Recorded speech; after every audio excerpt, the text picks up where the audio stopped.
So a little continuation of the thought I had on the last time I was playing. The other problem with reading things that you know is that if you know how fast they go, sometimes you want to read way too fast, way faster than you can actually read because you want it to sound the way you expect the song to go. I mean, that means you have good audiation skills, and that's a positive. But you've got to balance those things out. All right, moving on.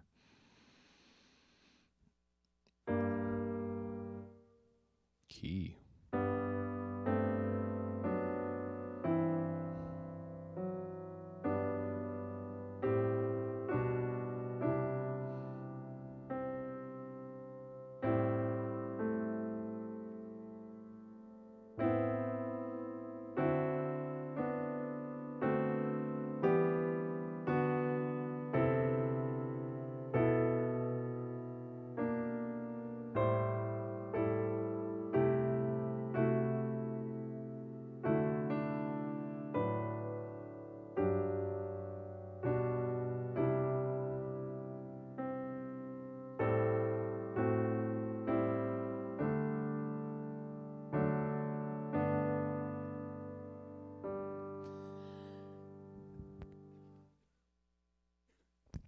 Okay, so something weird here. Like I have a comfortable ninth, but I don't have a comfortable tenth, so I always split my tenths. And then I end up in a situation where a lot of times I'm splitting my ninths just because the line starts to make sense.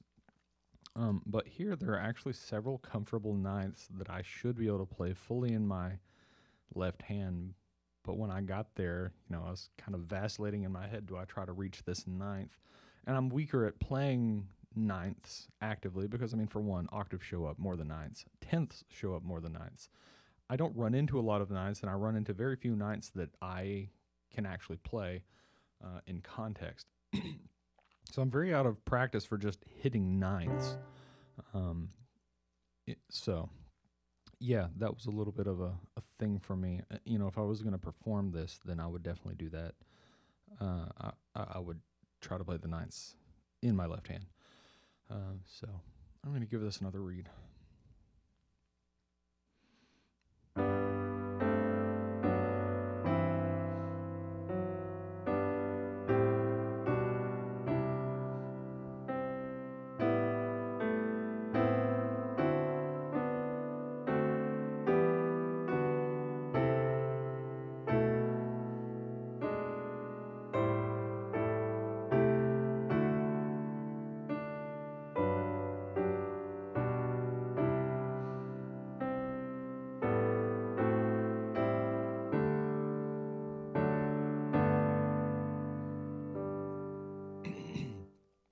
Okay, so what was that thing I messed up?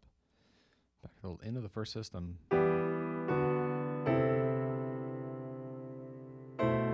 Oh.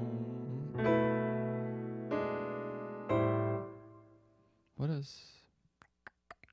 I'm not sure what I'm reading wrong there. Okay.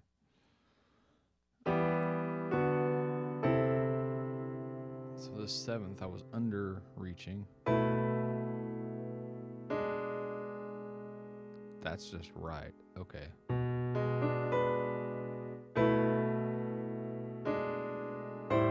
Okay, that just sounds weird. All right, let's read it again, and I will trust my ear this time.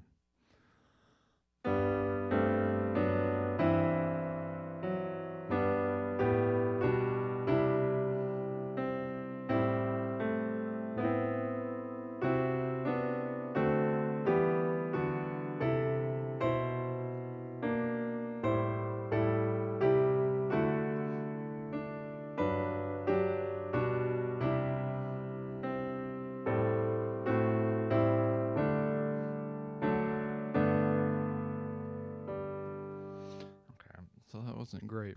I was trying to get a little closer to what I feel might be the tempo, and try to keep going. But I failed miserably at the end of that line. I was overreaching the B up to the C again, which I did that on almost all of my reads. And that makes me think, when you're reading hymns, like for a congregation, The rule that you really want is you really need the melody to be clear. Um, Sight reading for different situations requires you to prioritize different things. If you're going to drop something, you don't want to drop the melody for hymns in a congregation because they are going off of that unless it's a really familiar hymn. But if it's not, that's a problem. If you're subbing at a church, you might not know how familiar it is. That's an issue. So you want to keep your melody clear, and then the next priority would be your bass line. Everything else is a little less important. Um, I would say that if you're accompanying almost anything else, like if you're accompanying people doing theater or maybe even a choral group, you would probably want to prioritize the bass line, and that's largely because that's where they're getting. Um, you're always tuning down. When you're hearing, you're tuning down, and that's giving you a foundation of where you are harmonically. People in those situations usually know the tunes well that they're working on, and so they need to hear that foundation so they can tune off of it and know where it's at. The other big part of that is the rhythm.